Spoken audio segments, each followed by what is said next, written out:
Jam Ignacio humihingi ng kapatawaran kay Jelly Au, nagnanais ituloy ang kanilang kasal. Parang eksena sa isang pelikula ang naganap kamakailan ng pumutong balita tungkol sa kontrobersyal na insidente sa pagitan ng negosyanteng si Jam Ignacio at ng kanyang fiancé, ang kilalang personalidad na si Jelly Au. Isang eksklusibong panayam sa GMA Integrated News ang nagbigay ng pagkakataon kay Jam upang batiin ang katahimikan at ipahayag ang kanyang pagsisisi matapos ang akusasyon ng pambubugbog na yumanig sa kanilang relasyon at gumulantang sa publiko.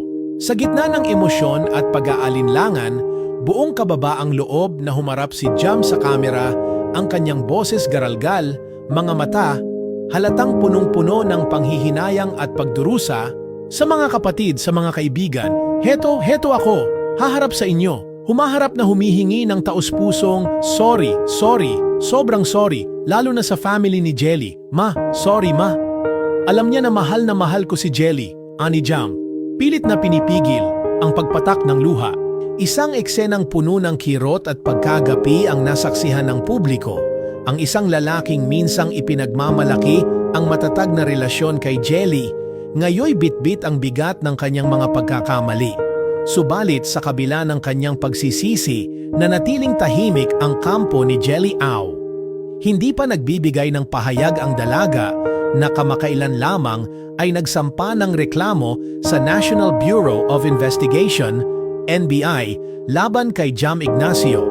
Ang kasong ito ngayon ay tinitingnan hindi lamang bilang isang pribadong away ng magkasintahan, kundi bilang isang mahalagang usapin ng karahasan sa tahanan. Sa kabila ng malawakang paninisi at pagkondena mula sa publiko, nanindigan si Jam Ignacio na hindi siya nagtatago mula sa mga autoridad.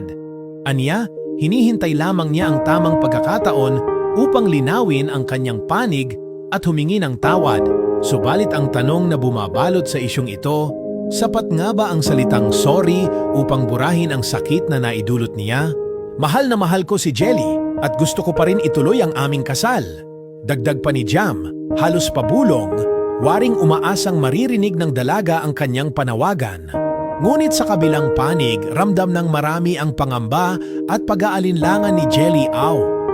Sa gitna ng tahimik niyang pagharap sa isyong ito, suportado siya ng kanyang mga kaibigan, pamilya at mga tagahanga na nag-aabang ng katarungan at kasagutan. Sa bawat pagtanggi niyang magbigay ng pahayag, parang isang tahimik na sigaw ang nagsasabing hindi ito madaling kalimutan. Ayon sa mga ulat, ang insidente ng di umano'y pambubugbog ay naganap sa loob ng sasakyan ng magkasintahan. Isang gabing nagsimula bilang isang ordinaryong pagtatalo, ngunit nauwi sa umano'y kasitan. Ang ganitong uri ng insidente, bagamat madalas itinagong lihim sa lipunan, ay naging isang napapanahong paalala kung gaano kahalaga ang paglalantad ng katotohanan, gaano man ito kasakit o kahirap. Sa ngayon, habang patuloy na gumugulong ang investigasyon, dalawang kapalaran ang nakabitin sa alapaap, ang muling pagbangon ni Jelly Au mula sa sugat ng pisikal at emosyonal na karanasan at ang pananabik ni Jam Ignacio na muling mabigyan ng ikalawang pagkakataon upang itama ang kanyang pagkakamali. Ngunit ang tanong na bumabagabag sa marami, may puwang pa ba ang pag-ibig kung may bakas ng sakit at takot? Sa gitna ng kontrobersyang ito, nagiging malinaw ang isang bagay, ang lakas ng isang babae na lumaban para sa kanyang karapatan at dangal. Kung ipagpapatuloy ni Jelly Au ang kaso laban kay Jam Ignacio, ito'y magiging isang matapang na pahayag na ang pagmamahal ay hindi dahilan upang tiisin ang pananakit, pisikal man o emosyonal. Sa dulo ng lahat ng ito, anuman ang kahantungan ng kanilang kwento, isang paalala ang naiwan sa puso ng mga taga-subaybay na ang tunay na pag-ibig ay may kasamang paggalang at ang kapatawaran, bagamat makapangyarihan, ay hindi laging madaling ibigay, lalo na kung ang sugat ay sariwa pa.